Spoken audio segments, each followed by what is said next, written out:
Hello， 大家好，这里是夏天桌游，我是竹子。今天呢是一个非常 special 的一天，因为我们要去玩血染钟楼了。最 special 的点呢，是因为它的游戏设计师 Steve 也在。夏天桌游，大家好。那我们就去看看吧 ，Let's go。The game is so super popular in China. There have a lot of official professional competitions, but I remember you said the game was for entertainment. So do you think this is a good thing or bad thing? I think it's a bad thing if you want to make money. I think it's a good thing if you want to have fun. As long as everyone agrees. Yeah. I think that's the important thing. If everyone's there for entertainment and fun, great. If everyone's there for competition, great. If you have half people for fun and half people for competition, you can just get bogged down in the rules too much. You also, for competition, you need a storyteller that really knows what they're doing. If it's just for fun, you can make anyone can storytell. Anyone can storytell, and you can make mistakes and the rest of it. And we also noticed that there is a card version. If you want to hold a game session, would you like to bring the card version or the original copy one? Original copy. if you've got the space, original copy. Because the big box, it's obviously big, it's heavy. Yeah. But it's got everything that you need. But you need more space. Like you need to be able to walk around. You need somewhere to put it. It does take up more space. So if you don't have the space, card version is fine. You definitely need the wand. I was there for the design process of the wand, but because it was being designed in Beijing, I literally only held it for the first time today. Great. I mean, you saw my reaction. I was genuinely impressed. So, well, that's cool. As a game designer, you've already designed many games.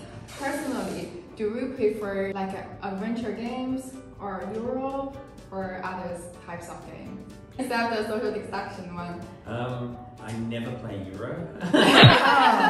Most of my friends really like Euro games, but they're just not for me. I've tried, they're just not for me. Social deduction, the only social deduction game I play is Clock Tower. I played Werewolf and I played Resistance once. I deliberately don't play social deduction games because I want to make my own game. If I play social deduction games, I'll end up making that. If there's anything that looks like it's copied from another social deduction game, that's just coincidence. No, I like all-day strategy games, social team-based strategy. D&D? D&D is great. I played a few card games. I played Shadowrun and Cyberpunk. The Shadowrun, the card game, collectible card game, which is awesome. As you see, we already received Chinese copies now, but we haven't tried it before. We are totally new beginners. Do you have any tips or advices for the players just like us? Yeah. Well, first of all, I would be happy. We can't do it tonight, but I would be happy to run a game for you, so that you can play as a beginner and just actually play. So I'm happy to do that while I'm in the world. Beautiful. As a beginner, really the best tip is just play with other beginners. If everyone's a beginner, everyone's having fun and learning together, asking questions is a part of the game. Saying, how does my ability work? The other players will work with you to tell you what you need to know and what you need to do, and that's part of the game. So, but if you play half beginners and half experts, usually the beginners are just trying to keep up. Run for your friends.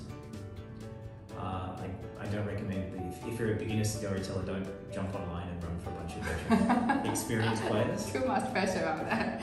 If you're a beginner storyteller, run a game for your friends, because your friends will tolerate. More patient. they'll tolerate it, and you'll just have more fun. Yeah. Because you'll provide. That's where the fun of storytelling is you provide a fun experience for the people that you care about, and it gets better and better every time. And there's usually one or two players that'll be like, oh, I really rather just storytell. They can help you out, and you can be like a dual storyteller pair, or they can storytell which will allow you to play. Read Trouble Bring and read the basic rules, but don't worry about all the nitty gritty and all. Like, you don't need to read the whole rule book. You just need to read the first part and Trouble Bring, and just run games with your friends until you get good, and then move on to the expansions, and then move on to all the really little rule things, because a lot of those little rule things are very important for experienced players. But when you're running for beginners, they're just not important. So. Yeah. the storyteller's job is to be a good host or hostess, and to provide a fun game. It doesn't have to be perfectly balanced. If things get a little bit unbalanced in favour of evil, they can always swing back later in the game. But if things get too unbalanced in favour of good, game's over. If you help good too much, they will just kill the demon and game is over. But if you help evil, they still have to fight to win. And then on the final day, you can change your mind and help good. If you don't know which side to help the evil side. But if you really think that good needs helping, you can help the good side. Often you'll have a lot of beginners, and you just don't need to help the evil. You just need to help the good players understand what's going on. But once you're playing with experience, like Trouble Bring, if all the players are new, you should probably be helping the good team just a little bit. But if all your players are experienced, good doesn't need any help. They know what they're doing. The best way to help evil isn't like, you are bound by the rules. You can't break the rules of the game.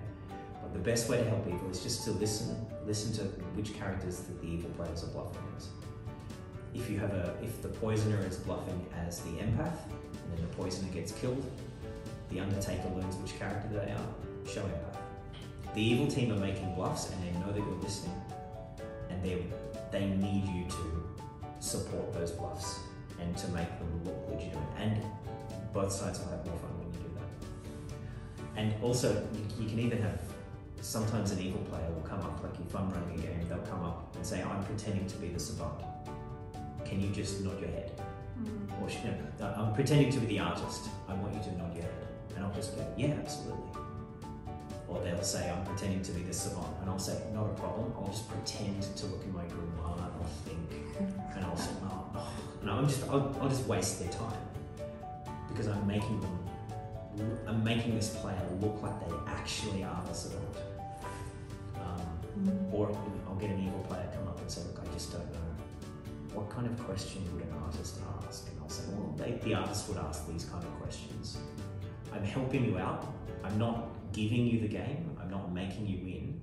I'm just letting you know what you need to know to have a fun game. So, and the good players just don't need that. We're the evil players.